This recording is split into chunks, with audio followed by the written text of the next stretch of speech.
وعلى آله وأصحابه أجمعين أما بعد اللهم علمنا بما ينفعنا وانفعنا بما علمتنا يا أرحم الراحمين اللهم ربنا زدنا علما نافعا ورزقنا فهما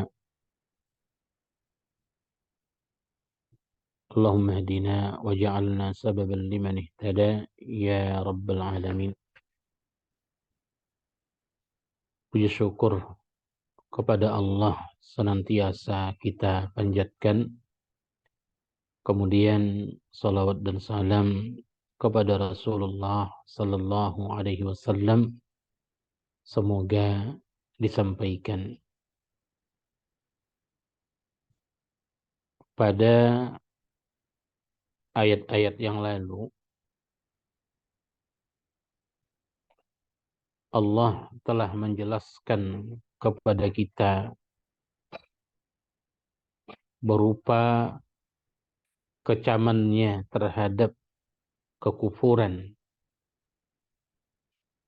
dan memerintahkan kesyukuran.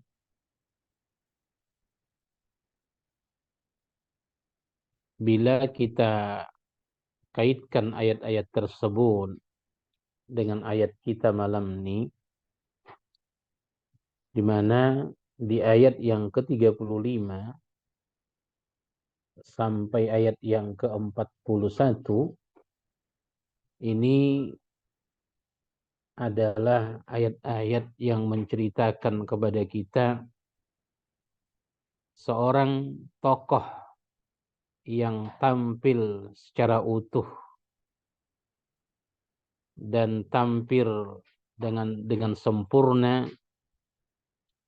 dalam hal kesyukuran kepada Allah. Dialah Nabi kita Ibrahim alaihissalam, Abul Anbiya, bapaknya para nabi. Dan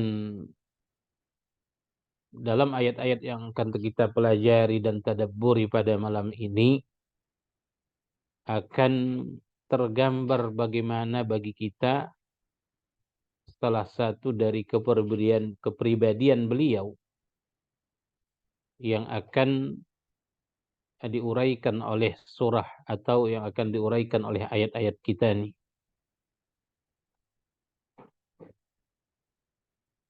Dan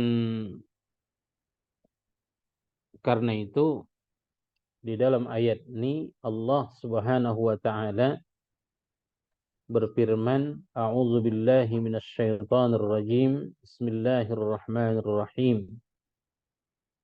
Wa idz qala Ibrahim rabbi ij'al hadzal balada amina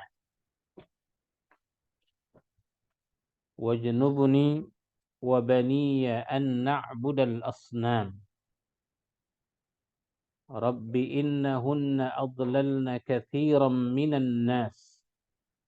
Faman tabi'ani fa innahu minni wa man 'asani fa innaka ghafurur rahim, dan seterusnya.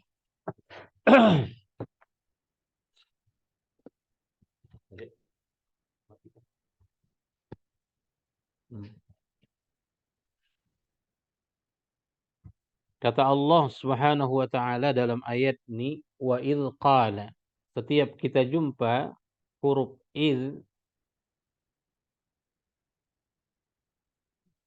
maka seperti kata para ulama, huruf ini muta'alliqatun bi fi'lin mahdzufin taqdiruhu uzkur.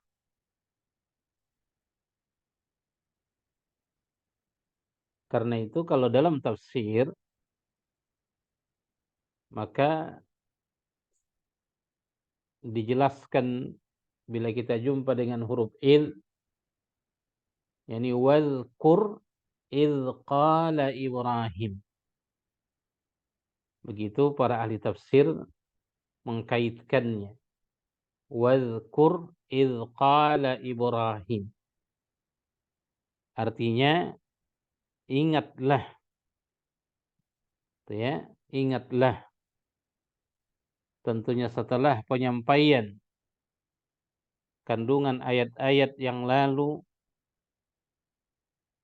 apa yang harus diingat yaitu peristiwa kisah tentang Ibrahim alaihi salam di saat dia berdoa kepada Tuhannya Allah Subhanahu wa taala. Kata beliau, Rabbi ja'al hadzal balada amina. Ya Tuhanku, atau Tuhan yang maha pemelihara dan maha pengatur. Itu adalah kandungan dari makna Rabb. Wahai maha pemelihara, maha pengatur. Walau di dalam ayat ini sekalian, Ibrahim alaihi salam ketika bermunajat, bermohon kepada Allah, tidak memakai harfun nida, wahai, tapi langsung Rabbi, ya Tuhan maha pemeliharaku. Dan ini kata para ulama kebiasaan di dalam Al-Quran. Ketika para anbiya memohon kepada Allah Subhanahu wa taala, mereka sering tidak menggunakan harfun nida dengan makna wahai, tapi langsung Tuhanku yang maha pemelihara dan maha pendidik, pengatur. Dan ini kata para ulama menunjukkan kedekatan mereka kepada Allah Subhanahu wa taala. Sedangkan harfun nida biasanya panggilan untuk sesuatu yang jauh. Karena itu para anbiya di banyak ayat dalam Al-Quran kita, dalam doa-doa mereka itu tidak disertai oleh ya atau harfun nida. Huruf memanggil, satu isyarat panggilan kepada pihak yang jauh. Kata beliau dalam doanya, ij'al hadzal balada, ya Allah, jadikanlah negeri ini aminan, negeri yang aman. Itu salah satu permintaan beliau kepada Allah. Jadikanlah negeri ini. Yang sepakat semua para ulama mengatakan bahwa negeri yang dimaksudkan dalam ayat ini adalah Mekah. Dan dia memohon kepada Allah agar Mekah ini dijadikan negeri yang aman. Dan aman yang dimintakan oleh Nabi Ibrahim alaihissalam kepada Allah berkenaan dengan Mekah ini dipahami oleh para ulama dengan dua pemahaman. Yang pertama, bahwa doa Nabi Ibrahim untuk menjadikan keamanan di Mekah dan permintaan keamanan itu berkesinambungan, tidak putus-putus, ya, nah, sampai kiamat, itu salah satu makna yang dipahami oleh para ulama. Artinya kalau kita meminjam bahasa mereka, nah, ini yang disebut dengan amnun takwini. Amnun takwini itu keamanan yang tercipta atas dasar penciptaan keamanan. Artinya begitu Mekah itu diciptakan oleh Allah Subhanahu wa taala, maka dia sudah menjadi satu negeri yang aman. Tanpa ada usaha andil dari manusia. Ini salah satu makna yang dipahami oleh para ulama dari permintaan Nabi Ibrahim, ij'al hadzal balada amina. Ya Allah, jadikanlah negeri ini negeri yang aman sampai kiamat. Artinya Mekah itu keberadaannya satu negeri yang aman dari sisi apapun tanpa ada di sana keikutsertaan usaha manusia. Permohonan meminta keamanan kepada Allah terhadap Mekah tanpa ada unsur usaha manusia di sana, ini disebut amnun takwini. Tapi banyak para ulama, Bapak sekalian, berpendapat bahwa yang dimaksudkan atau yang diinginkan Ibrahim kepada Allah Subhanahu wa taala berkenaan keamanan untuk negeri Mekah itu bukan amnun takwini tapi amnun syar'i atau amnun tasyri'i, yaitu permohonan ya kiranya Allah Subhanahu wa taala ya menjadikan negeri Mekah ini menjadi satu negeri yang aman, akan tetapi itu berdasarkan ya usaha-usaha dan upaya dari orang yang tinggal di Mekah. Ya, dari usaha-usaha orang atau mereka-mereka khususnya para penguasa yang tinggal di Mekah. Lewat mereka lah Nabi Ibrahim alaihissalam memohonkan kepada Allah agar kota Mekah itu menjadi kota yang aman, artinya orang-orang yang mengurus Mekah, ya kerajaan Mekah, ya orang-orang yang tinggal di sana, penduduk-penduduk Mekah itu mereka punya andil besar untuk menjadikan Mekah itu menjadi negeri yang aman. Tentu kalau kita ke pemahaman kedua ini, sekalian, ya seperti kata para ulama, kalau kita pergi kepada pemahaman kedua ini, bahwa permohonan permintaan rasa aman Mekah, ya di negeri Mekah itu, ya didasarkan kepada usaha-usaha orang yang tinggal di sana untuk membuatnya menjadi aman, tentu ini terkadang tidak berhasil, ya atau terkadang itu tidak dirasakan oleh banyak orang. Akan tetapi apabila ada rasa keamanan seseorang terusik ketika sampai di Mekah, ya maka itu sesuatu yang sangat wajar dan itu tidak bertentangan kepada ayat yang sedang kita pelajari ini. Sebab kalau kita tengok dari sisi pendapat yang kedua tadi, bahwa rasa aman yang dimintakan oleh Ibrahim kepada Allah Subhanahu wa taala berkenaan dengan kota Mekah itu adalah ada ikut campur dan usaha orang-orang yang tinggal di sana. Makanya kita bilang terkadang ya ada sebagian orang merasakan terzalimi di kota Mekah. Sebelum diutusnya Nabi kita Shallallahu Alaihi Wasallam saja sangat banyak kita baca sejarah orang-orang yang dizalimi di Mekah, termasuk dirasakan oleh Nabi kita Shallallahu Alaihi Wasallam, dirasakan oleh para sahabat dan seterusnya. Dan ini tidak bertentangan dengan doa Ibrahim. Karena seperti kita katakan tadi, bahwa yang dimohonkan oleh Nabi Ibrahim berkenaan dengan aman ini adalah amnun tasyri'i, yang kita katakan di sana ada usaha andil manusia untuk menjadikan Mekah itu menjadi kota yang aman. Yang bila terusik rasa keamanan seseorang ketika sampai di kota Mekah, itu tidak bertentangan dengan ayat. Makanya tidak heran kita banyak yang hilang uang di sana, ada pencurian, ada perampok dan sebagainya. Ya.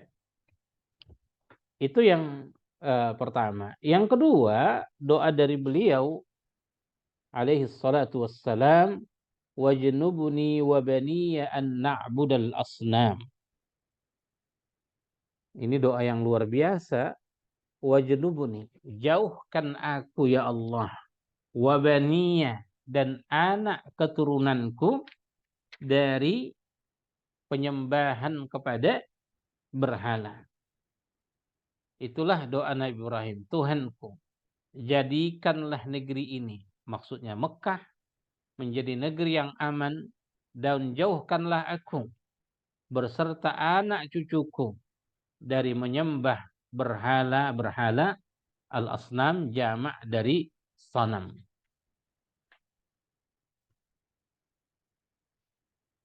Kata para ulama, wajnubni wa baniya an na'budal asnam. Kenapa Nabi Ibrahim bermohon kepada Allah agar dia dan keturunannya dijauhkan dari penyembahan kepada berhala? Sebab bila kita baca sekalian sejarah Nabi Ibrahim, ya, kalau kita baca sejarah beliau, sehingga kenapa ketika dia sampai di kota Mekah, walau saat itu belum kita katakan tempat itu atau lembah, masih dikatakan lembah, belum dikatakan kota Mekah, ya.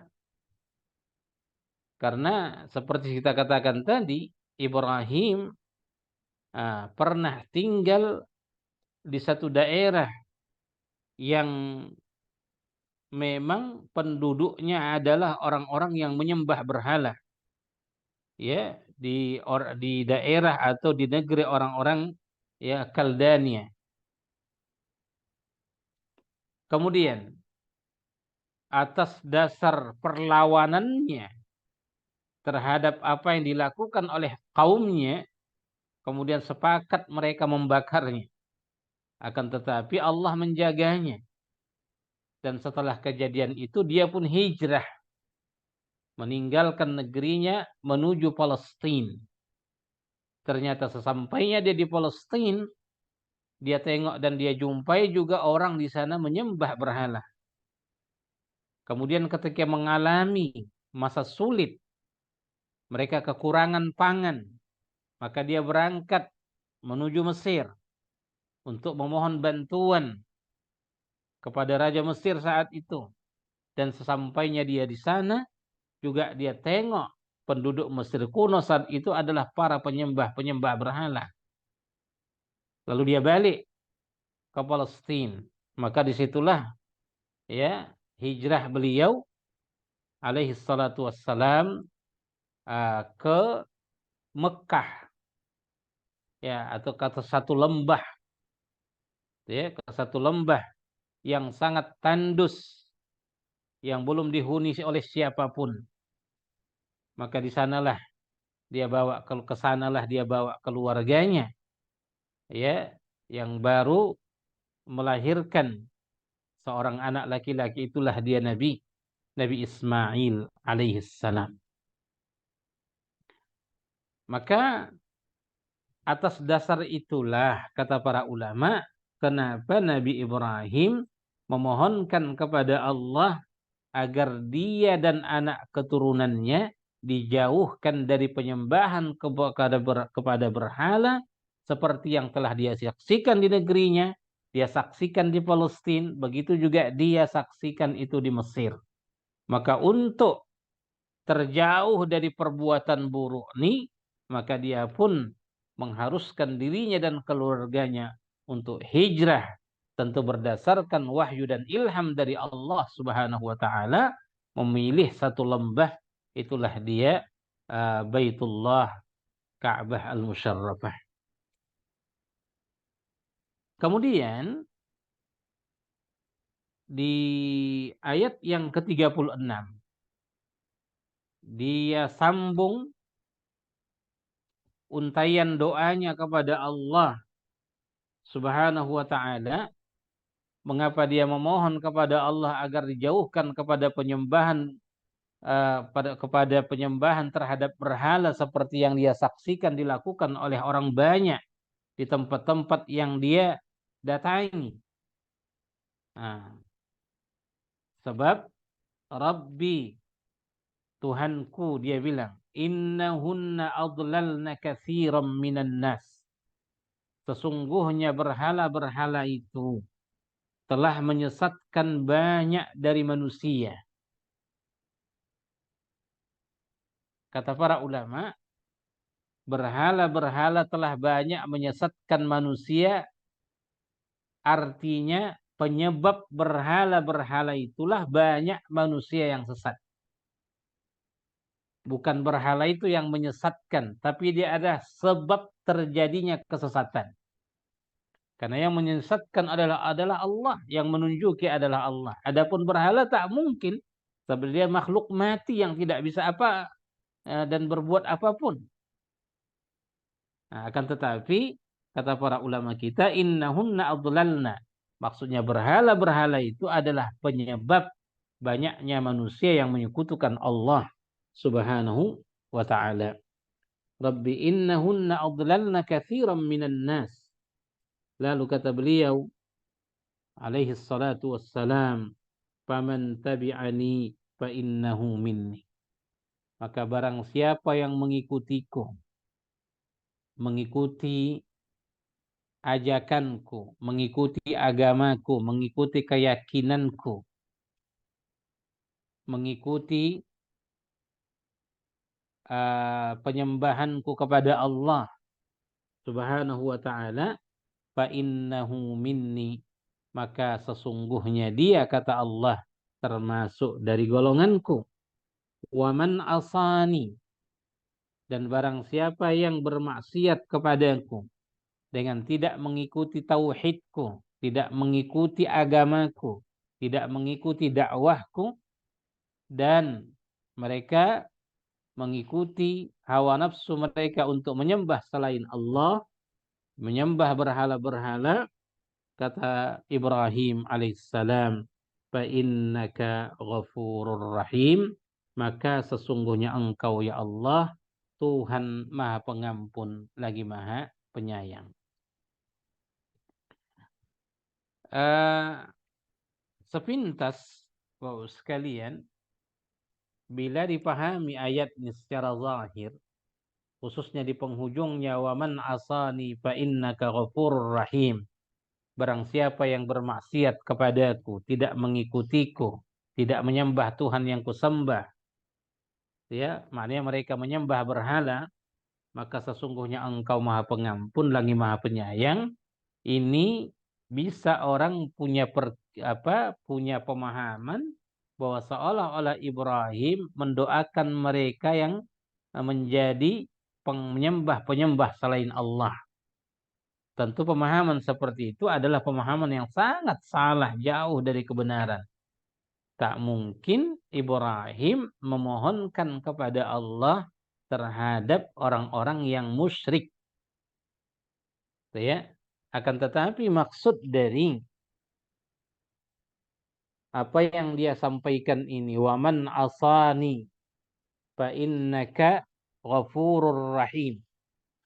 Kata para ulama bahwa ini adalah salah satu bentuk, ya, kepenyerahan beliau kepada Allah Subhanahu wa ta'ala, bahwa Allah lah yang berhak memberikan satu keputusan, ya, yang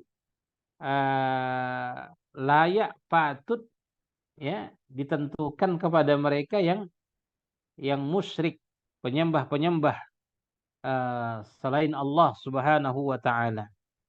Jadi tidak ada maksud di sana sedikit pun, kata para ulama, bahwa Nabi Ibrahim memohonkan kepada Allah agar mereka yang menyekutukannya mendapatkan ampunan.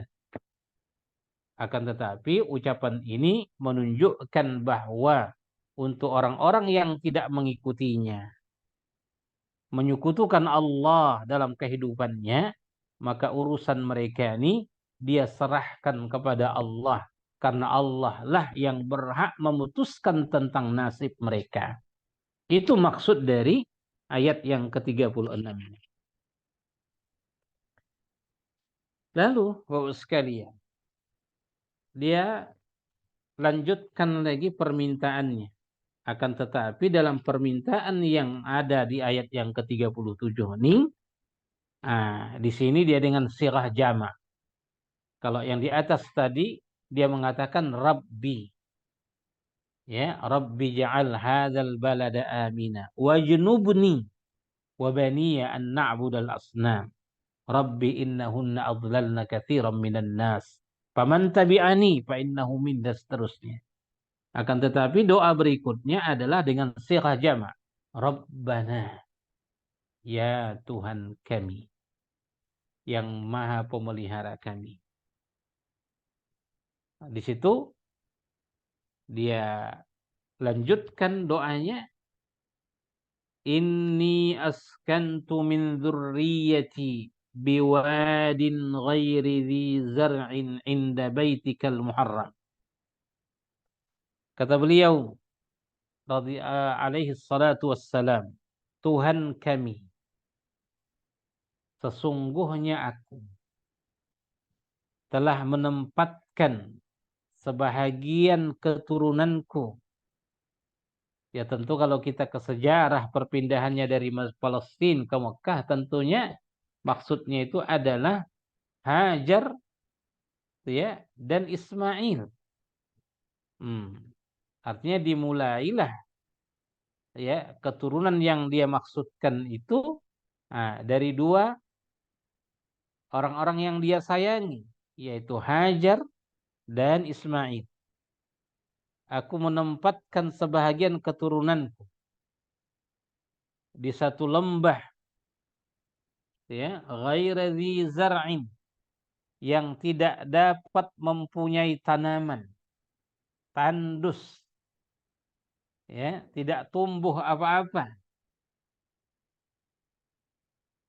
Akan tetapi keuntungannya dan kelebihannya, atau bahkan kita katakan keagungannya, sekalipun dia merupakan tanah yang tandus, tidak ditumbuhi oleh apapun, akan tetapi inda baitikal muharram, ya, akan tetapi di dekat rumahmu yang dihormati atau yang dimuliakan. Itu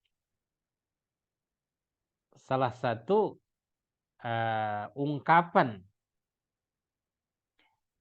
Ibrahim alaihissalam lewat doanya kepada Allah Subhanahu wa ta'ala. Rabbana inni askantu. Tentu ini permintaan yang sangat wajar. Ya, ini permintaan yang sangat wajar. Artinya maksud kita tadi, kalau di atas dia meminta agar negeri itu dijadikan negeri yang aman. Kenapa dia minta aman? Ya kan? Sebab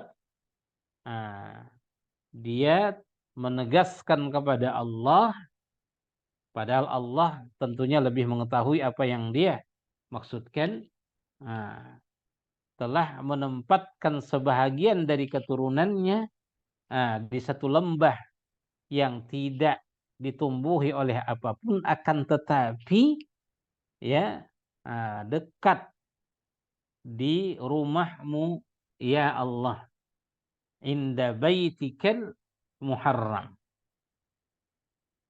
Makanya dia meminta negeri itu dijadikan negeri yang aman, dijauhkan dari penyembahan kepada berhala, sebab dia telah menitipkan di lembah itu sebahagian dari keturunannya. Itulah dia, kita katakan tadi, Hajar dan Ismail. Dan dari keturunan ini pula lah nanti akan beranak pinak, ya, sehingga Mekah itu seperti yang kita tengok sekarang.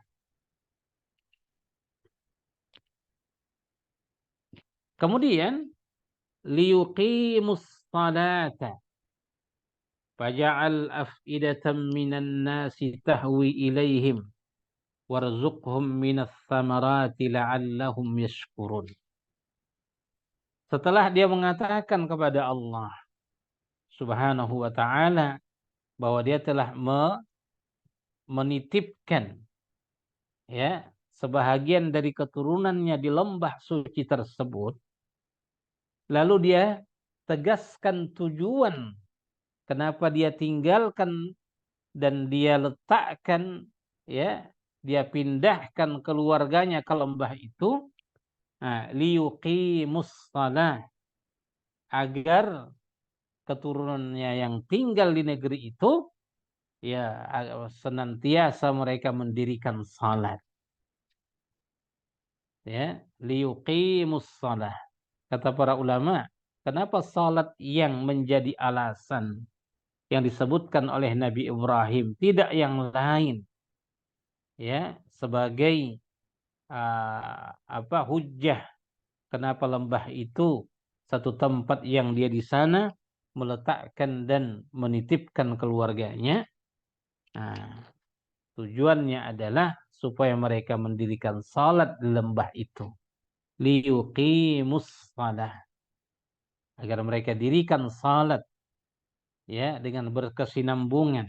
Liyuqimu fi'lun mudhari' mutakarrir, ya. Dan kenapa salat? Sebab kata para ulama, salat adalah salah satu amal yang menggabungkan antara zikir dan syukur kepada Allah Subhanahu wa taala. Maka dari sinilah kata para ulama kita, salah satu bukti, maksudnya dari ayat inilah merupakan salah satu bukti betapa ibadah salat itu merupakan ibadah yang sangat agung, di mana kita tidak boleh melalaikannya. Sebab Nabi Ibrahim saja ketika dia menempatkan keluarganya di satu lembah tandus yang tidak ditumbuhi oleh apapun, akan tetapi memang tempatnya dekat dengan rumah Allah, itulah dia Ka'bah. Tujuannya adalah untuk beribadah yang ditandai dengan ibadah salat, liyuqimus salat. Lalu kata Allah Subhanahu wa taala, tentunya ini masih lanjutan dari doa beliau, faj'al af'idatan minan nas tahwi ilaihim warzuqhum minas tsamarat la'allahum yashkurun. Faj'al af'idatan minan nas. Dia memohon kepada Allah, ya Allah, jadikanlah hati manusia cenderung kepada mereka. Ya, cenderung kepada mereka. Cenderung kepada lembah yang dihuni oleh mereka. Dari sinilah kata para ulama bahwa kenapa Mekah nih Bapak sekalian menjadi satu negeri yang sangat dirindukan oleh siapapun. Sehingga negeri inilah negeri yang orang tidak pernah bosan untuk mengunjunginya. Bahkan negeri inilah salah satu negeri di mana menjadi idaman setiap mukmin. Ya, itu kata para ulama salah satu berkah dari doa Nabi Ibrahim alaihissalam, di mana dia meminta kepada Allah Subhanahu wa taala, ya, faj'al af'idatan minan nas. Jadikanlah ya Allah hati ya dari manusia tahwi ilaihim. Tahwi ilaihim, yaitu selalu cenderung punya kerinduan ya untuk datang ke sana. Tahwi ilaihim, lalu untuk melengkapi ya untuk melengkapi dan menyempurnakan apa yang dia mohonkan tadi kepada Allah, yaitu Mekah menjadi negeri yang aman, dijauhkan dari penyembahan kepada berhala. Kemudian dia meminta kepada Allah Subhanahu wa taala agar negeri tersebut menjadi negeri yang patut dan layak untuk dihuni, ya, sehingga dia menitipkan keluarganya di lembah tersebut, dan supaya mereka bisa beribadah kepada Allah. Untuk terciptanya hal tersebut, maka dia meminta warzuqhum, berilah rezeki mereka, minas samarat, dari berbagai macam buah-buahan, baik yang memang hasil dari negeri itu seperti kurma misalnya, atau buah-buahan yang kata para ulama datang dari luar. Jadi sekalipun negeri itu negeri yang tandus, tidak menumbuhkan apa-apa kecuali buah kurma, akan tetapi kita saksikan dengan mata kepala kita sendiri sekalian, bahwa bila kita sampai ke sana tidak ada satu buah pun yang tidak kita dapatkan di negeri itu. Ini merupakan ya keberkahan dari doa Nabi Ibrahim alaihissalam, la'allahum yashkurun. Mudah-mudahan mereka senantiasa bersyukur atas nikmat yang telah disebutkan tadi. Lalu dia sambung permintaannya kepada Allah. Rabbana ya Tuhan kami, innaka ta'lamu ma nukhfi wa ma nu'lin. Sesungguhnya engkau senantiasa tahu ya Allah.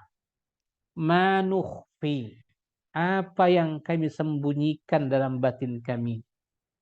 Wa ma nu'lin, dan apa yang kami tampakkan ke permukaan dari ungkapan atau perbuatan kami.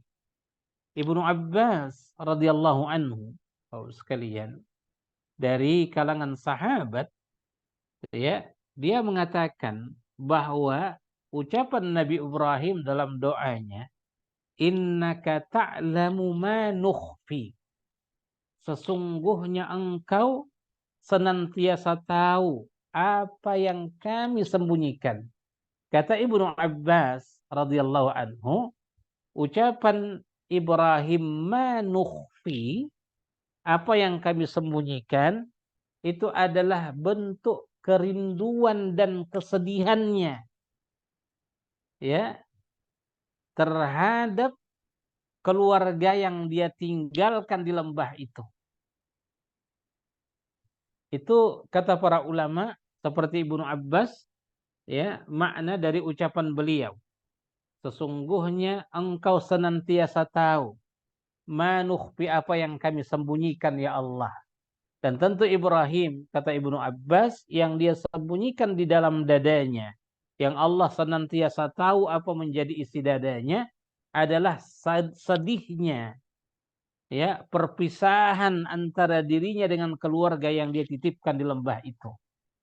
Karena begitu dia antar Ismail sang anak dengan bundanya Hajar di lembah tersebut, maka dia pun balik ke Palestina untuk melanjutkan urusan dan tugasnya di sana. Nah, inilah yang dia sembunyikan itu. Innaka ta'lamu ma nukhfi wa ma nu'lin. Lalu kata beliau, wa ma yakhfa 'ala Allahi min syai'in fil ardi wala fis sama', dan tidak ada yang tersembunyi bagi Allah Subhanahu wa taala sesuatu apapun, baik itu di langit, begitu juga yang terdapat di bumi, begitu juga yang terdapat di langit. Wa ma yakhfa 'ala Allahi min syai'in fil ardi wala fis sama'. Dan demikianlah menunjukkan salah satu luasnya ilmu Allah. Dan ayat ini sekaligus dalil menunjukkan bahwa salah satu sifat Allah Subhanahu wa taala adalah alimun, maha mengetahui apa yang kita sembunyikan dari niat dan goresan-goresan hati kita. Wa ma nu'lin, dan juga Allah senantiasa maha mengetahui apa yang kita nampakkan, apa yang kita pertontonkan, baik dari perbuatan, sikap, ya, Sebab wa ma yakhfa 'alallahi min syai', karena tidak ada satupun, tidak ada sesuatu apapun yang tersembunyi bagi Allah Subhanahu wa taala, yang nyata dan yang tersembunyi itu adalah sama. Adapun bagi kita makhluk nih, tentu ini salah satu bentuk kekurangan kita, ya, yang kita tentu tidak akan bisa menyamakan antara yakhfa, ketersembunyian, dengan sesuatu yang kita tampakkan. Wa ma yakhfa 'alallahi min syai'in fil ardi wala fis sama'. Kemudian Bapak sekalian, ini merupakan ikrar beliau dan pengakuan beliau. Dia katakan, Alhamdulillahilladzi wahabali 'alal kibari Ismail wa Ishaq. Inna rabbi lasami'ud du'a. Kata beliau, segala puji bagi Allah. Segala puji bagi Allah. Alhamdulillah. Segala puji bagi Allah. Alif lam yang ada pada alhamdulillah itu, bahwa sekalian disebut oleh para ulama, ya, alif lam al-istighraq, yang menunjukkan semua bentuk pujian, ya, itu adalah milik Allah. Allah yang pantas dipuji. Karena itu kata para ulama, sekalipun pujian seorang manusia kepada yang lain, ya, tapi hakikatnya pujian tersebut kembali kepada Allah. Begitu juga halnya dengan makhluk-makhluk lain. Ketika mulut kita nih memuji, ya, memuji tumbuhan, memuji hewan, ya, apapun yang kita puji, pada hakikatnya itu yang berhak dipuji adalah Allah Subhanahu wa taala, dan ya, pujian itu juga kembali kepada Allah. Alhamdulillah. Segala puji bagi Allah. Alladzi wahabali, yang telah menganugerahkan kepadaku, kata Ibrahim alaihissalam, alal kibari, di usia senjaku. Siapa dia? Ismail dan Ishak. Ya, Ismail dan Ishak. Yang kata para ahli tafsir sekalian, kenapa dia memuji Allah, ungkapan rasa syukurnya kepada Allah atas dua nikmat keturunan, yaitu Ismail dan Ishak. Sebab kata para ulama kita, wahabali alal kibari, yang telah menganugerahkan kepadaku di masa tuaku.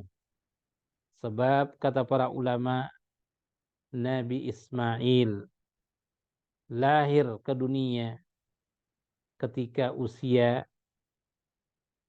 dari Nabi Ibrahim itu 90 tahun. Ya, mana usia yang bukan muda, usia yang sudah sangat sepuh. Kemudian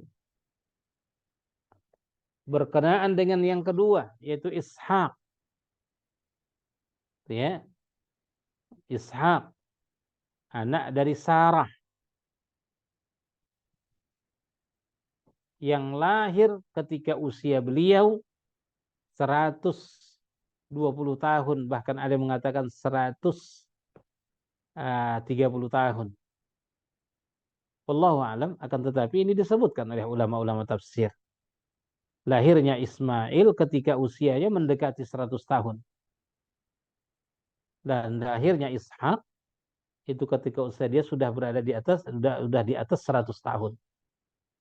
Jadi wajar di usia senja itu dia mendapatkan keturunan, lalu dia ungkapkan itu dengan pernyataannya, Alhamdulillah. Segala puji bagi Allah. alladzi wahaba li 'alal kibari Ismail wa Ishaq. Inna rabbi lasami'ud du'a. Sesungguhnya Tuhanku benar-benar maha mendengar permintaan yang dimohonkan kepadanya. Lasami'ud du'a. Tentu makna sami' mendengarkan permintaan maknanya mengijabah Bapak sekalian. Jadi lasami'ud du'a, Allah maha mendengarkan permintaan atau doa, maknanya memperkenankannya. Begitu kata ahli tafsir. Inna rabbi lasami'ud du'a. Karena memang doa inilah yang dia mohonkan kepada Allah Subhanahu wa taala agar diberikan keturunan. Ya, bisa kita jumpai itu di ayat yang sudah kita pelajari di surah Ali Imran dan juga dijelaskan di ayat-ayat yang lain bahwa salah satu ya permintaan Nabi Ibrahim kepada Allah, Rabbi la taj'alni fardan. Ya Allah, urzuqni, berikan karuniakan kepadaku ya keturunan. Maka itulah yang dia syukuri dalam ayat ini Bapak sekalian. Alhamdulillahilladzi wahaba li 'alal kibari Ismail wa Ishaq. Setelah kehadiran keduanya, maka dia pun memuji Allah, innaka lasami'ud du'a. Memang engkau betul-betul ya Allah maha pendengar doa, permohonan, permintaan. Setelah itu, Bapak sekalian, di penghujung dari kisah beliau di dalam ayat ini, beliau mengatakan, Rabbi ij'alni muqimas salati wa min dzurriyyati. Tuhanku, dia bilang, yang sangat baik kepadaku, maha pemelihara, pendidikku, penjagaku, pengayomku. Rabbi ij'alni, jadikanlah aku, dan tentunya anak cucuku, muqimas salah, orang-orang yang tetap senantiasa mendirikan salat. Ini permintaan Nabi Ibrahim alaihissalam. Ij'alni muqimas salati wa min dzurriyyati. Dan doa ini Bapak sekalian merupakan satu doa yang sepatutnya juga kita mintakan, kita mohonkan kepada Allah agar semua anak keturunan kita menjadi anak keturunan yang senantiasa meninggalkan, melaksanakan dan mendirikan salat dimanapun berada dalam keadaan apapun mereka. Dan ini berkaca kepada permintaan Nabi Ibrahim alaihissalam. Sekalipun dia seorang anbiya, seorang nabi, bahkan afdalul anbiya ba'da Rasulullah sallallahu alaihi wasallam. Akan tetapi Bapak sekalian, telah dicontohkannya kepada kita, ya, yang harus senantiasa kita ingat, karena diawali ayat ini dengan dan ingatlah ketika Ibrahim berdoa kepada Allah Subhanahu wa taala, ya, yang dimulai dengan permintaan secara umum untuk maslahat umum, yaitu jadikan negeri Mekah ini menjadi negeri yang aman.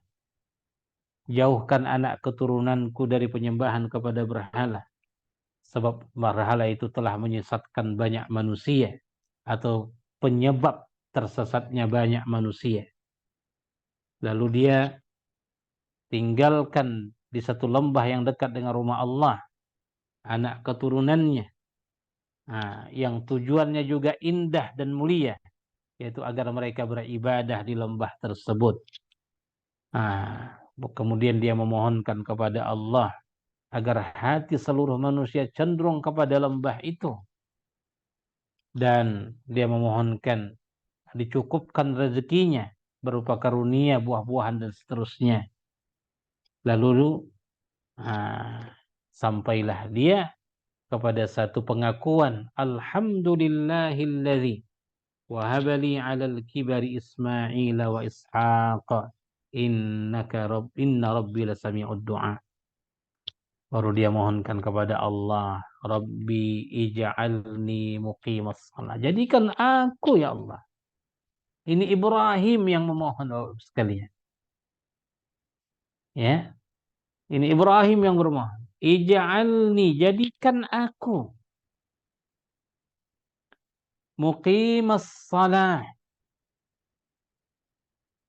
Orang yang senantiasa mendirikan salat.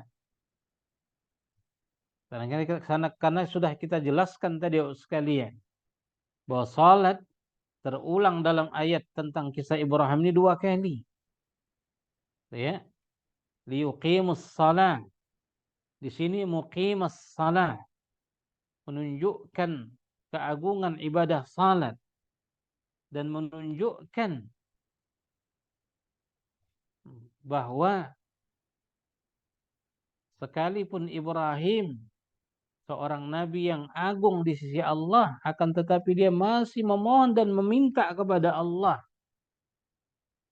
agar dijadikan orang yang senantiasa menunaikan salat, muqimas salati, dan dia tak tinggalkan kita dalam doanya sekalian. Wa min dzurriyyati, dan anak keturunanku.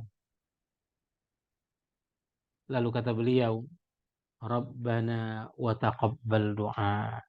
Ya Tuhan kami, ya Tuhan Maha Pemelihara kami, wa taqabbal du'a, makbulkanlah, perkenankanlah doa ini.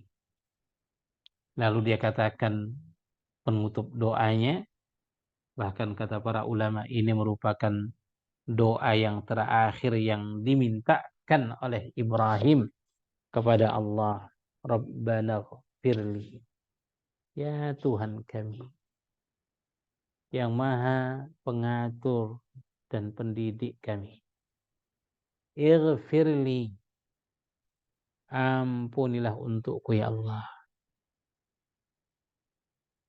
wali walidayya, dan untuk kedua orang tuaku ya Allah, walil mu'minina, dan untuk orang-orang yang beriman, yauma yaqumul hisab, pada hari perhitungan. Inilah penutup doa beliau, itu meminta kepada Allah ampunan. Allahumma ighfirli, atau Rabbana ighfirli, Tuhan kami ampuni untukku ya Allah. Wali walidayya, dan untuk kedua orang tua. Di sini ada 2 pendapat ulama berkenaan dengan doa Ibrahim terhadap orang tuanya. Di antara para ulama sekalian, doa Ibrahim kepada orang tuanya dalam ayat yang ke-41 ini menunjukkan bahwa orang tua Nabi Ibrahim mukmin. Sedangkan ya Azar ya yang tertulis di dalam Al-Qur'an ya tentang kisahnya di surah Al-An'am, kata para ulama yang berpendapat bahwa Ibrahim orang tuanya adalah mukmin. Azar itu bukan ayahnya, akan tetapi itu adalah pakciknya ya yang berprofesi sebagai pembuat patung. Adapun orang tuanya, emaknya, ayahnya Ibrahim, dia adalah mukmin. Karena tidak mungkin Ibrahim ya mendoakan ampunan ya kepada orang tua, untuk orang tuanya, apabila memang orang tuanya adalah mati dalam keadaan kufur. Begitu kata pendapat yang pertama. Sedangkan pendapat yang kedua, wahwal asah, dan ini yang lebih dikuatkan oleh para ulama kita Bapak sekalian, bahwa doa Nabi Ibrahim, Rabbana ghfirli wali walidayya, ampuni aku ya Allah dan kedua orang tuaku. Ini adalah doa yang dia mohonkan kepada Allah untuk orang tuanya sebelum ada larangan dari Allah untuk mendoakan orang tua yang wafat dalam keadaan kufur. Begitu pendapat yang kedua. Ya, wali walidayya, ampuni aku dan untuk kedua orang tuaku. Lalu walil mu'minin, dan untuk orang-orang yang beriman. Dan dari ayat ini pula sekalian, apabila kita berdoa kepada Allah, maka hal pertama dan orang pertama yang kita doakan di setiap permintaan kita kepada Allah adalah diri kita sendiri yang sedang berdoa. Seperti dalam ayat ini. Rabbana ghfirli, ampuni aku. Kita dulu yang kita doakan. Baru wali walidayya. Baru kita doakan orang-orang tua kita. Kerabat kita. Dan seterusnya. Baru kita doakan kaum muslimin secara umum. Walil mu'minina. Dan juga ampuni untuk orang-orang yang beriman. Dimanapun mereka berada. Selama ada keimanan di hati mereka, maka keimanan itu pula lah yang menjadikan mereka masuk dalam doa Nabi Ibrahim. Karena itu ayat ini juga kata para ulama Bapak sekalian menunjukkan bahwa doa kita antar orang yang beriman nih itu bermanfaat, ya, tidak ada yang bisa menghijabnya. Selama ada keimanan, maka keimanan itulah yang mengaitkannya, menyatukannya, sehingga doa itu sampai dan mengenai kita. Bayangkan Bapak sekalian, ini adalah doa yang kata para ulama sekitar 4.500 tahun dimohonkan dan dimintakan oleh Nabi Ibrahim alaihissalam kepada Allah. Sekalipun masa yang panjang itu, akan tetapi doa ini akan senantiasa bermanfaat bagi semua insan yang beriman. Walil mu'minina yawma yaqumul hisab. Karena itu setiap kita berdoa, maka seperti yang diajarkan Nabi Ibrahim, berdoalah untuk kita sendiri, kemudian kedua orang tua kita. Setelah itu, jangan lupakan saudara-saudara kita yang seiman. Dan Nabi telah mencontohkan itu kepada kita di banyak doanya dalam sunnah. Walil muslimina wal muslimat wal mu'minina wal mu'minat dan seterusnya. Itu adalah doa-doa yang diungkapkan dan dimintakan oleh Nabi Sallallahu Alaihi Wasallam, diperuntukkan kepada orang Islam, kepada orang beriman secara umum. Mudah-mudahan insyaallah apa yang diungkapkan dan dimintakan oleh Nabi Ibrahim ini juga menjadi satu ungkapan dan permohonan kita kepada Allah Subhanahu wa ta'ala. Bila Ibrahim sebagai seorang nabi memohonkan kepada Allah agar dijauhkan dari penyembahan kepada berhala, padahal dia seorang nabi, maka sepatutnya kita lebih layak untuk memohonkan itu kepada Allah agar dijauhkan kita dan keturunan kita dari penyembahan kepada berhala. Apalagi di zaman fitnah sekarang sekalian, maka perlu kita pertajam doa kita kepada Allah agar Allah menjaga kita dan keturunan kita dari fitnah-fitnah hidup yang sudah merata di mana-mana. Wallahu a'lam. Demikian saya kira sekalian ayat-ayat kita malam ini yang sempat kita tadabburi, yaitu kita berhenti di ayat 41. Mudah-mudahan insyaallah penghujung dari surah ini kita sampaikan dan kita pelajari di waktunya insyaallah. Semoga kita sehat semua dan panjang umur dalam ketaatan. Barakallahu fikum wa jazakumullah khair. Demikian kita tutup dengan doa kibarat majelis. Subhanakallahumma wa bihamdika asyhadu an la ilaha illa anta astaghfiruka wa atubu ilaik. Wassalamu alaikum warahmatullahi wabarakatuh. Assalamualaikum warahmatullahi wabarakatuh. Waalaikumsalam warahmatullahi Terima wabarakatuh. kasih. Ustaz. Sama-sama.